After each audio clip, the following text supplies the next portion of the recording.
I'm not streaming it.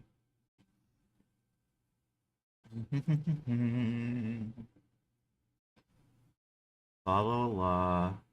La la la la. Chop the wood to light the fire. La la la la la. Isn't much that I require. Hey, you guys are gonna have to give me a second. I woke up really late. And I almost missed my own stream time. So you're gonna have to fucking deal with that and accept that. But I'm on time. I'm on time. I didn't miss it, and that's what is important in the end. So let me go to my stream elements. Let me post the link in the server announcements at everyone. And then we go. Who's in there? Oh. Going ghost.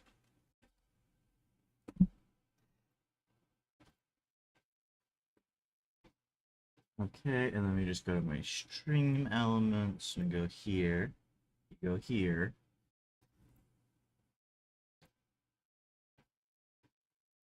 And then we simply do this. And then you know what we do next? Pin it. Pin. Yay, happy. Happy, happy, happy. And now we're all happy, and now everything's okay, and now we're not sad anymore. You know, nothing is gonna go wrong. I'm gonna do my volume mixer. I'm gonna fucking mute Discord. Make sure Discord is muted. So, okay. We did it! We freaking did it! Oh, wait. I meant to switch this to ocular before I started the next stream, but that didn't fucking work, so... Also, how do I have a chat rate of 2? Oh, wait, I'm not... Wait, what? How do I... Wait, I still don't understand how I have a chat rate of 2 right now, it says. That doesn't make any sense. There's only one message. Stupid stream. Okay. Let us start. But before we do, remember, if you want me to go over the Alan Sokal, the Alan Sokol, Bruno Latour thing, all we need is $10. 10 smackaroos. And then we can have it. So just remember that. If you want that, that's all we need. Okay. Now, let's actually start. I'll remind you guys throughout it. I'll remind you guys. The power to take into account and the power to put in order.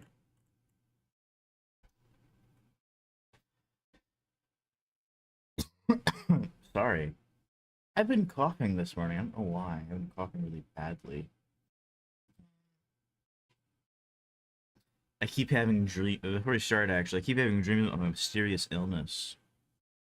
I don't know what's causing it, but I keep having dreams, and in the dreams, like, I'm basically just told, "Oh, you're just being fucking hysterical," and like, yeah,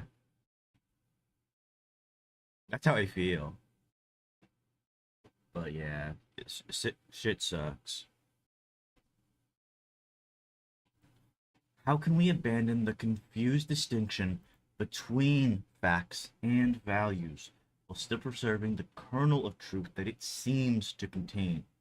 Namely, the requirement of a distinction that keeps the collective from combining all propositions in the dark, in which all sheep, cloned or not, look alike.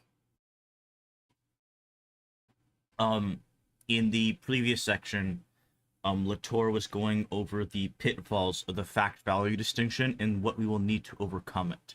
And the key for him was not necessarily getting rid of the fact that there needs to still potentially be a distinction between certain kinds of things, certain like things. But I think the shift he's going to be going for is from is from what's it called to is from the fact value distinction to more like he does with his other thing, which is with like scientific activity, which is it doesn't really matter um it's not about whether it's real or not real, constructed or not constructed. It's more about how it's a good or bad construction. And I think he might be going into a similar thing here, but I'm not sure. In the next three sections, we are going to unpack and then repackage the fact value distinction.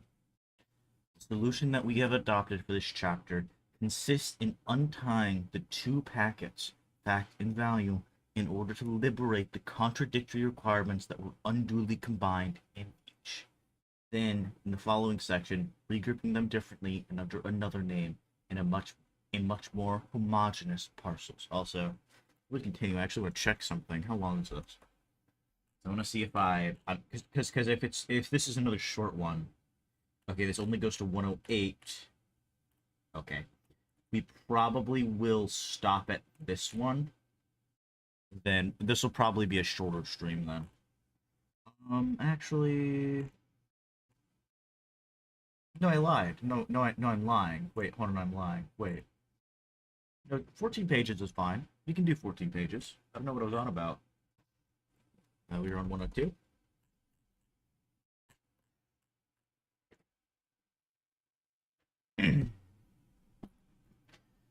The operation is not an easy one, but there is no way to proceed quickly or more simply when one is trying to establish a durable new basis for common sense, while so totally opposing good sense. And then we get a fucking subheading to his headings for his sections. The two contradictory requirements captured in the notion of fact. Also, I'm going to say this at the end, but I forgot to add this. I will be going on Sirius stream later at 4 p.m. Eastern Standard Time. And so, if you guys want that, I will be there, and I will be doing that. Otherwise, I'll be doing this. And if you guys give me money, like just $10, $10, I'll cover the Latour thing because I'm really interested in it. I want to cover stuff of Latour that's like potentially like bad or a different way to view it. And I want to see where Sokol slips up because I actually kind of already have a bit of familiarity with it. My one friend, I have one of the papers that he's like citing and stuff like that, so I have some familiarity with it. I know that paper. We can go over that paper. I would actually love to go over that paper. It's such a fucking good paper. But yeah.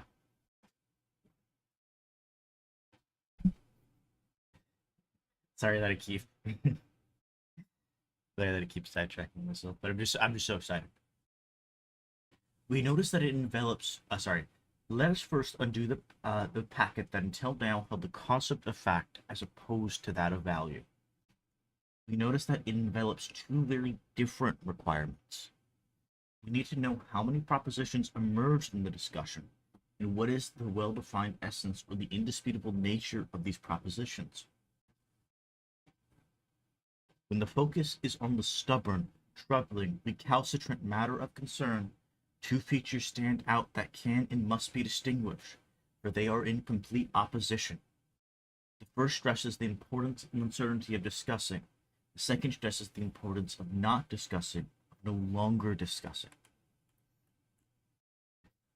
Let us start with the first one, with which the second finds itself mixed up, if not by mistake, then at least by accident. The ambiguous term fact refers to the ability of an entity to force the discussion to deviate, to trouble the order of discourse, to interfere with habits, to disturb the definition of the pluriverse the participants were seeking to retain.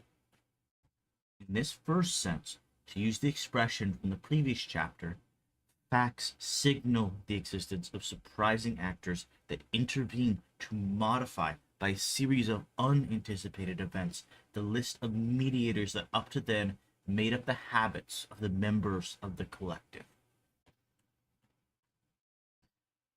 When we are talking for Latour, facts are not controversial things. They are actually deeply controversial things. They upset the order of things, and this is very important. In his book, The Assembling the Social, An Introduction to Actor Network Theory, I wonder what the fuck the book's about. With a title like that, he what he calls the things that an ant theorist must do is he calls them uncertainties, and this is because of like stuff like this. The world for Latour isn't already out there, and it isn't waiting to be discovered. It is something that has to be collected. It is something that has to be brought together. The world isn't there. There are worlds. But to get to the world, the common good, the common world, as he calls it, it requires a lot. It's not like an easy task. It's like a very hard task.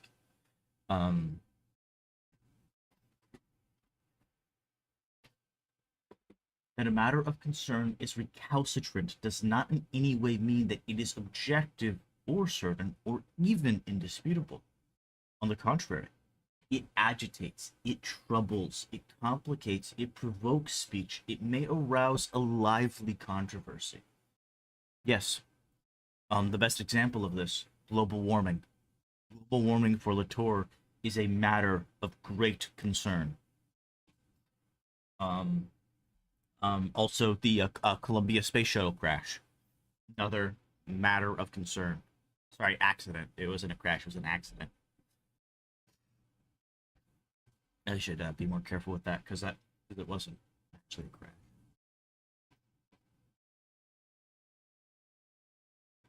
External reality, as we have seen, means two entirely different things, which we must now only stop confusing, but also file into quite distinct boxes. One referring to complication, and the other to unification.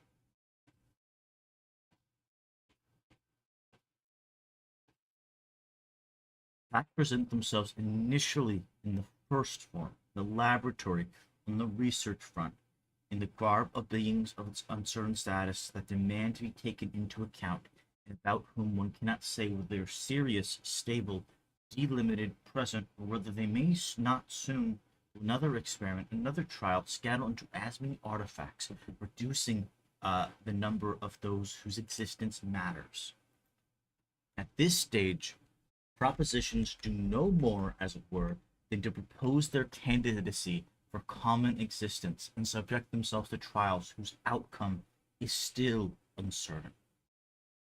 Let us say that under the name of fact, new entities appear in the form of that which leaves those who are discussing them perplexed.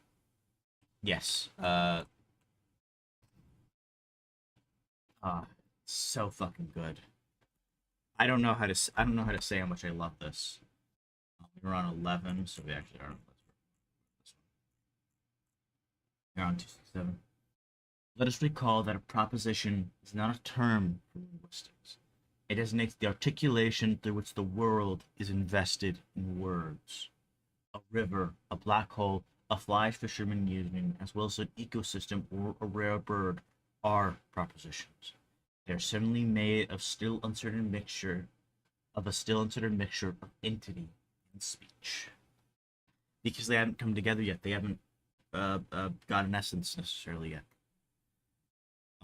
And then you want to go to perplex, that's probably 45.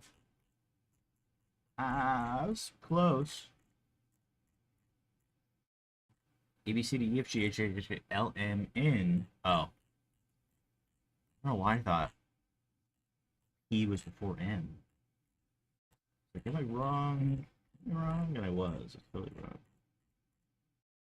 Is perplex not here? A perplexity. One of the 7 tasks through which the collective makes itself attentive and sensitive to the present outside itself, the multitude of propositions that may want to be part of the same common world. Yeah, it is. A lot of Latour's things are about sensitivity. They're about a sensitivity to things, and it's a very interesting way of talking about it. We insist on the stubbornness of facts. We want to make sure that their number cannot be reduced arbitrarily. To make things easier for us and to simplify our argument by short-circuiting discussion. When we say that facts are there, whether we like it or not, is not a matter of pounding on the table to avoid social constructivism, but of pointing out something much more ordinary, less warlike, less definitive. We are trying to make sure that our interlocutors, by limiting in advance the list of states of the world, do not hide the risks that put our well-regulated existences in danger. Let us formulate this first requirement in the form of a categorical imperative. Thou shalt not simplify the number of propositions to be taken into account in the discussion.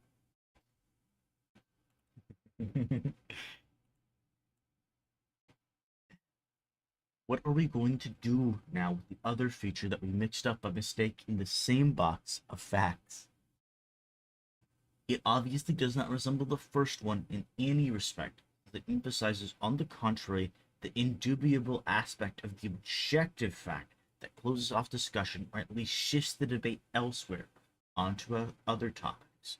For example, values. Perplexity is not a stable state, nor is controversy.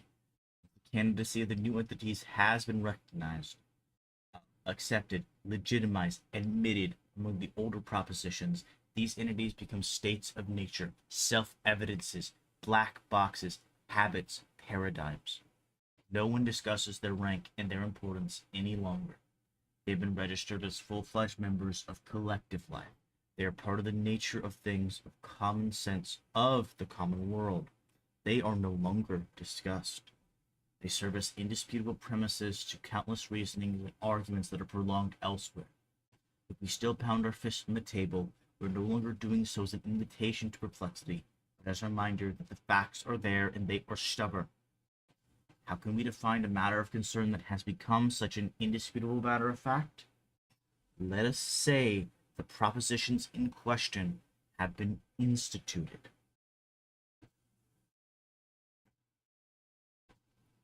Instituted. And when something, and let us remember, when something has been instituted, what does it gain? It gains essence. The Torah is going to say it gains essence. It gains an essence to it that it didn't have before. For the time being, I shall use the term institution in a trivial sense. It will become clearer later on. If it's becoming tiresome, I shall like to recall that for the practice of the sciences, and thus for the sociology of the sciences, institution is not a negative term, but a positive one. The more the sciences are instituted, the more their reality and their truth increases. See later on that the terms institution and essence are synonyms. On the relation between substance and institution, see Latour, 1999, Chapter 5. I assume that's Pandora's Hope still. I believe that's still Pandora's Hope. 104 still, right? Well, I need to check something real quick, actually. I need to check about whether or not the facts are the facts, whether I like it or not.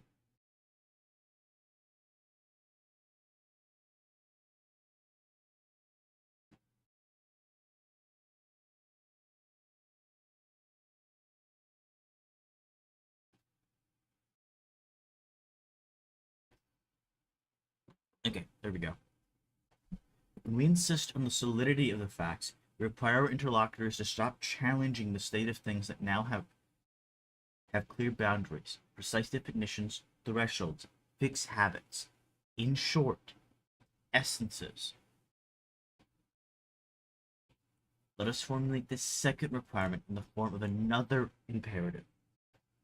propositions has been instituted, thou shalt no longer debate their legitimate presence within collective life. The formula may appear strange, but it will become clearer in a moment once we have dissected the concept of value in its turn. In any case, we already understand why the packet of facts was so badly tied up. Under a single wrapper, it collected two entirely different operations. One that got the discussion started, and another that brought the discussion to an end. Before we go, let's go over the two we covered. To not simplify the number of propositions to be taken into account in the discussion, and thou shalt no longer debate their legitimate was proposition have been instituted. Thou shalt no longer debate their legitimate presence within collective.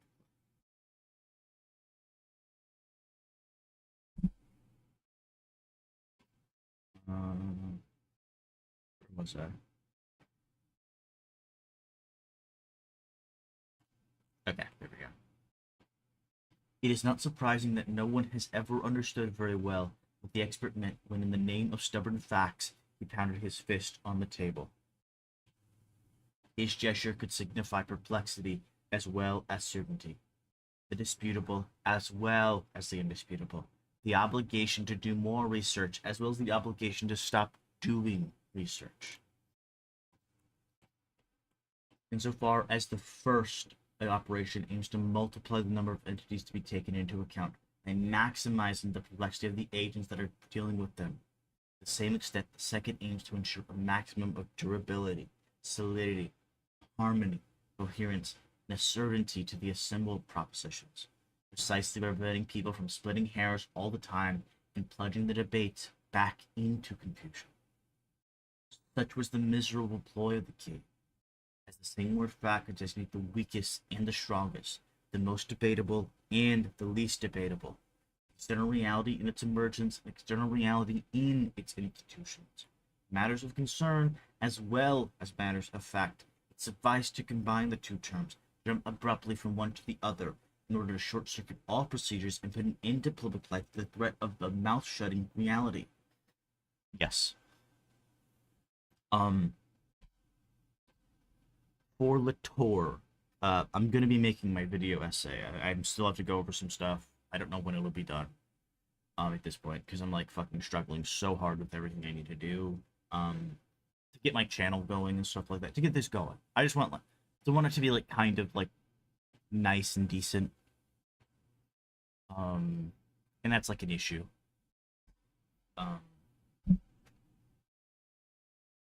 But it is important to remember matters of fact and matters of concern, they aren't the way the world is. They are kind of how we are talking about a thing. It is how we end up talking about the thing, basically. But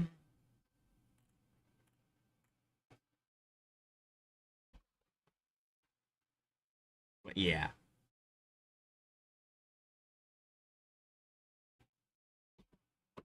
The two contradictory requirements captured in the notion of value.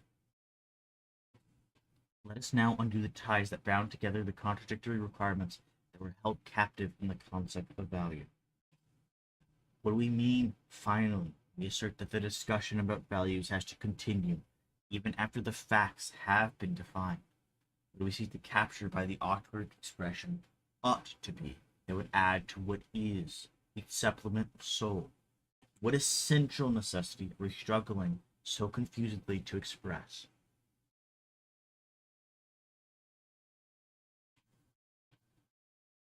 By the appeal to values, we mean first of all that other propositions have not been taken into account.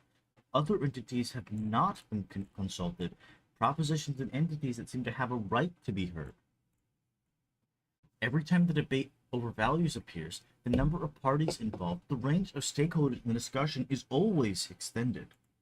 With the expression, but still, there's an ethical problem here. We express our indignation as we affirm that powerful parties have neglected to take into consideration certain associations of humans and non-humans.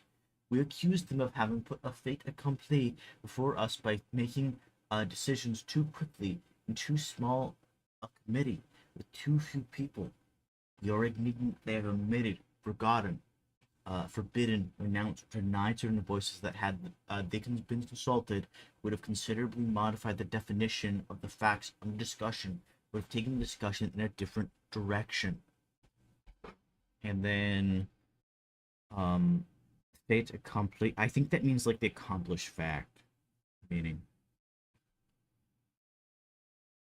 a thing that has already happened or been decided before those affected hear about it, leaving them with no option but to accept it. Okay, I understand what that is now.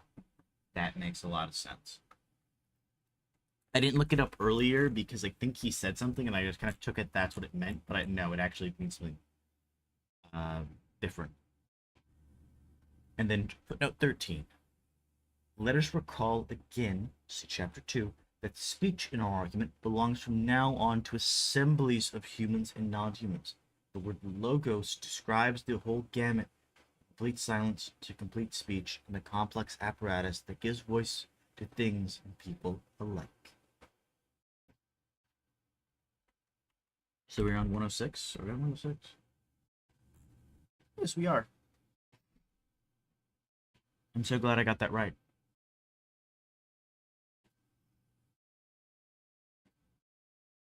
To appeal to values is to formulate a requirement of prior consultation. We do not have on one side those who define facts, and on the others, those who define values. Those who speak of the common world versus those who speak of the common good. The only real difference is between the few and the many. There are those who meet in secret to unify prematurely what is, and those who demonstrate publicly that they wish to add their grain of salt to the discussion in order to compose the republic. When someone complains about having forgotten a fact or value, in every instance the complaint can be translated by a single expression. Some voices are missing from the roll call. I like that. I like the way he talks about these things. It's really there's a poetry to it, but there also isn't. It's also just he is just kind of describing how things are. I don't know if that makes sense. And then footnote 14. The referendum organized by the Swiss in June 1998 is full of lessons from this standpoint. As genetically modified organisms have to spread in fields, farmers became concerned parties in the discussion and claimed the right to add their grain of salt to the assured discourse of the lab coats. The regulation of voices in the course of the campaign was finally won by the industrialists and the major researchers, was not limited to classic humans. Very quickly, as usual, the participants began to make non-humans, genes, experimental fields, petri dishes, speak differently. The lovely unanimity of these non-humans found itself replaced by a lovely cacophony of experts subjected to the trial of a public discussion. Lon Lescrumes et al., 2001. In the cacophony, cosmos, the prefix is the same. In cacophony and cosmos, the prefix is the same.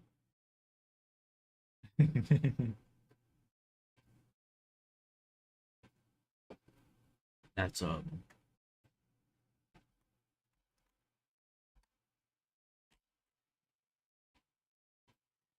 remember, the cosmos is the bad common world.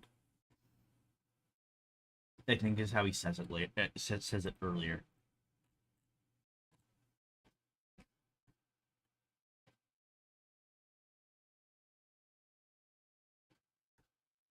I shall formulate this third requirement of consultation by the following imperative. Thou shalt ensure that the number of voices that participate in the articulations of propositions has not been arbitrarily short-circuited. Once again, it is in the form of an imperative that has to do with the organization of the discussion to find the best expression of the first kernel of truth, which the notion of value had wrapped up so bad. Let us note right away, before drawing all the consequences in the following section, this third requirement resembles the first one on perplexity. The two have a most striking family resemblance, even though tradition has placed them in different camps. resting one in the white coat of capital S slants, the other in the white toga of values. Both requirements concern the issue of number, for the first lists the quantity of new beings that propose their candidacy, but the second emphasizes the importance and quality of those who are to be seated, as it were, on the jury that will accept or reject those beings. Let us now consider the other requirements that come to light when one claims to be speaking about values. It cannot simply mean that a greater number of concerned parties, stakeholders, will be taken into account. The requirement of consultation by no means exhausts the content of the second packet, because the concept of value is not put together any more homogeneously than the concept of fact. To stop here would amount to limiting value to the simple requirement of maintaining forms without concern for their content, procedure without substance. This is something else here that is translated by the ever-renewed insistence on what has to be done, what one ought to be, something about the right order of priorities.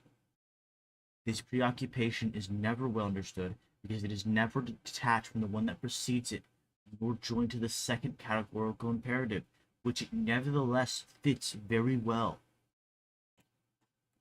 The second categorical imperative is thou shalt not debate once things have been settled, I think it is. When we raise the question of values, we are not distancing ourselves from matters of concerns, as if we were suddenly changing vehicles, shifting from cars to stratospheric airplanes. We're asking a different question of the same propositions as before.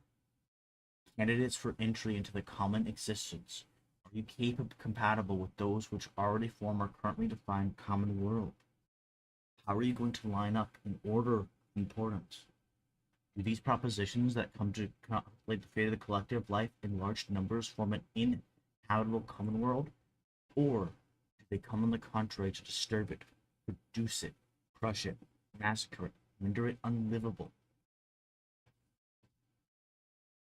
Can they be articulated with those which already exist, or do they demand the abandonment of the old arrangement and combinations? The requirement, as we can see, is to form a hierarchy among the new entities in the old. By discovering the relative importance each must be granted. It is within this hierarchy of values, this axiology, that moral aptitude has always been recognized.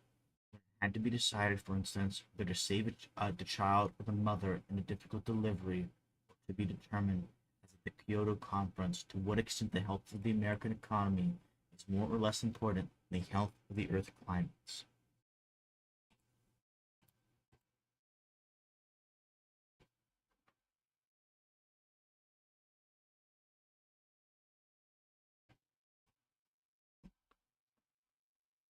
We shall formulate this fourth and last requirement in the following maxim. Not maxim.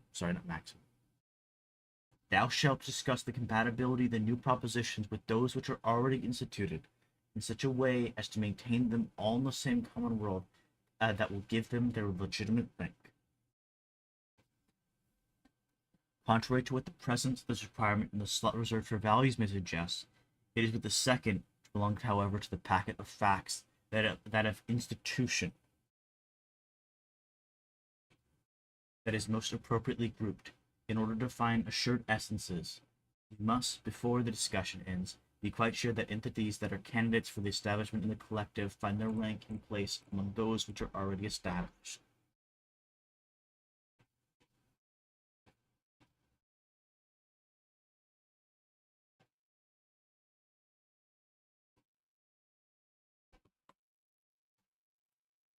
To conclude this section, let us try to summarize in tabular form the operation we have just carried out and the one on which we are about to embark.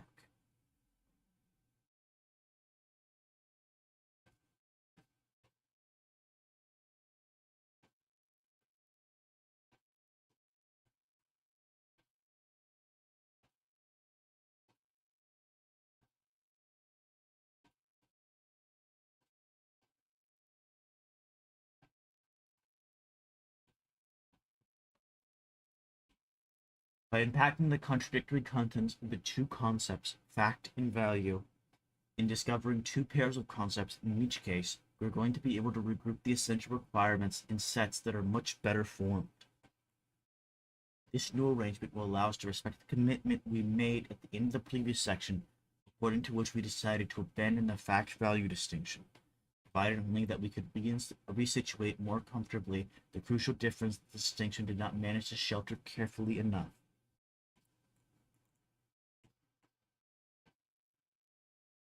What happens if we regroup the first and third requirements under the heading taking into account, and if we regroup the second and fourth requirement under the heading putting in order?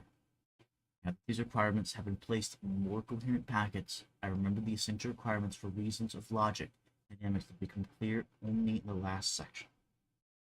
Instead of the old distribution of facts and values, we maintain that this new, much more logical grouping makes it possible for two new powers to emerge. First answer to the question, how many are we? To the question, can we live together? Also, 1 second, I'll be right back.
Okay, something came up, but I might stream later. After I just have to do something, but I might stream later. But since we got to the end of this section, I will potentially be back. I don't know. I might finish this section, but otherwise, we'll just leave it here today. See you.